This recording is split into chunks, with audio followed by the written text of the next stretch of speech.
Hello again, Susanna here, your intimacy intuitive, spiritual guidance counselor, and angel intuitive.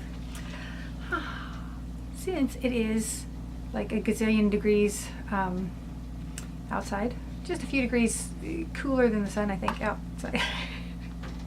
So I'm sitting in my office in front of my favorite painting, my little angel and eagle. Oh, love it, love it, love it. From Artist Tour Long. Yeah. I'll get more in the office before it cools down, maybe. My yard is looking beautiful, but I can't sit out there. It's too hot. And you get the glistening of, it looks like it's raining on me because it's just projectile sweat. Anywho, so here we are. And then I'll show my little Sacred Geometry shirt by the amazingly gifted Desirae Bloom. Good time, good energy, really good energy. So it's interesting, it's so quiet. I'm used to being in the yard and the puppies and the birds and all that fun stuff, but it is what it is. Now you just hear the hum of the air conditioner. It's nice, and hopefully no one will come barreling through the door. Okay, so anyway, so today just got finished working, so now I'm getting into this work mode. It's all good.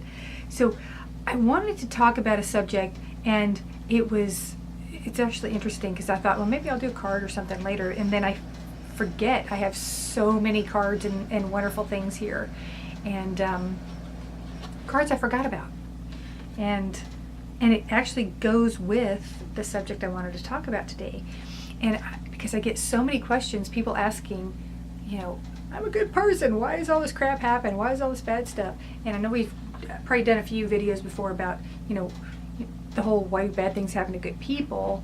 This is kind of on the same lines, but it's why do we struggle, why do we have these roadblocks in our life when we're doing things, we're doing all the right things, and we're being good to people, and we're trying to be positive and loving, and then everything will start to be going really well, and then smack, face in the wall.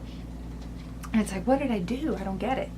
And it's not that you've done anything wrong. It's like sometimes we just learn more that way. So then I found these cards I forgot I had. Healing the Mind and Spirit cards by Brian Weiss.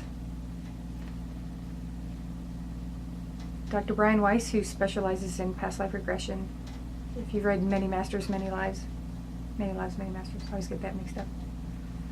Powerful, powerful healing work. So the first card I pull out is, I perceive my difficulties as opportunities for spiritual growth. Oops, are we zooming? Maybe. There you go. Okay. It says you can learn more when there are many obstacles than when there are few or none. We do learn from, I don't want to say mistakes. We don't make mistakes. We have experiences, and we learn from those. We learn what we don't like, what we do like, what to do, what not to do, how not to do things, how we can do things better, and we learn so much about ourselves. We learn our strengths through our difficulties, through our challenges. And if we look at it that way, instead of just, when a challenge pops up, instead of thinking, why am I being punished? What did I do? Why does God hate me? Why does the universe hate me? Think about, okay, well, what do we need to learn out of this? What are we getting out of this? Because everything is a gift. Even if it doesn't seem like it at the time, every experience is a gift for us for our life path. And if we look at it from that perspective, we can get through the challenge a lot faster. It's like, okay, what could possibly be the gift in this moment, in this challenge? One of the easiest examples to give is people in relationships, so throwing into the intimacy intuitive aspect. So when someone's in a relationship that they think is going very well on their end, the other person, again, when more than one person are involved, there's free will of each individual. So, one person thinks things are going well, the other person's like, yeah, Not really. And when the relationship ends, the one person who's caught off guard is like, oh my God, what's wrong with me? What did I do wrong? Why don't they love me? Why don't they? And it's not you, it's them. They're not ready to go. They weren't in it. So, even though it's painful for that person who is caught off guard, when we start questioning things, it's like we go inside and then once you get past the grieving process and you realize, wait a minute, it really wasn't me. So there's so much beauty, or there's beauty on so many levels in that specific situation, in that when we go into ourselves, we see, hopefully, that it wasn't us, it was them. We did everything we could, and then we become stronger for that too. We see the beauty that's within us. We see the effort that we put into that relationship, and we see, oh, I see the signs, I missed the signs, I should have been aware of that. And hopefully we don't feel guilty about that, but it's like, okay, well, that makes sense now. I wasn't crazy. He really did do this, or they really did do that, or she said this, or whatever. So then we become stronger, and then we're more aware as well. So then the next relationship, we're a little more aware of certain signs that things aren't copacetic on both sides, right? And then we learn that, okay, that was devastating, but hey, I'm still alive. It's like, sorry, they just reminded me of the I Survived Valentine's Day, the day after Valentine's Day. That video is pretty funny. So it's the same kind of thing. So, we're devastated, but hey, we came out of it, and we're better and stronger. And we see ourselves in a different light because we were forced to analyze ourselves, even if initially it was out of insecurity or fear or hurt or heartbreak. And then we know we truly are better than what we think, right? And it just wasn't meant to be, right?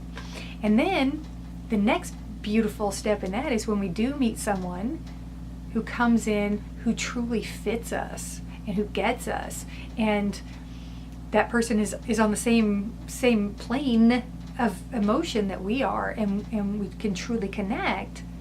Then we go, oh my God, thank you, universe, for ending that other relationship instead of dragging it out until it got even more painful. And then now I've got this beautiful person in my life, right? So everything happens for a reason, and for the best, always. And that's the other aspect of this question too, following up, is looking back, we see how it makes things better, and how we are better, and how it was such a gift. Anything negative, any hardship, any difficulty makes us stronger, and it gives us more clarity and understanding. It also helps us understand others who are going through difficult times. Because if we never went through difficult times, and other people were talking about their troubles and complaining all the time, we'd think, oh my God, what's wrong with you? Life is perfect. Why are you bitching and moaning about whatever? But see, we've all had challenges of some sort. So we can understand, we can be empathetic, we can be sympathetic, and we can truly understand each other instead of just, being annoyed, or saying, oh, stop, get over it, just go date someone else, it's no big deal, just get over it. As you know, it didn't work that way. Human nature isn't like that. So we learn, and we keep learning and building till we get to the point where we can go, okay, well, that relationship didn't work, next. That one wasn't meant to be, next. Maybe the next one will be better. Oh, the next one will be better, be more positive. So look at it that way. So next time a challenge comes up, just think to yourself, okay, what is this doing for me? Not what is it doing to me, what's it doing for me? And go from the positive end of that. And again, if it helps, think back to other challenges and how you've overcome it to help build that energy of positivity in that state right then. Okay. Stay positive and have a beautiful week.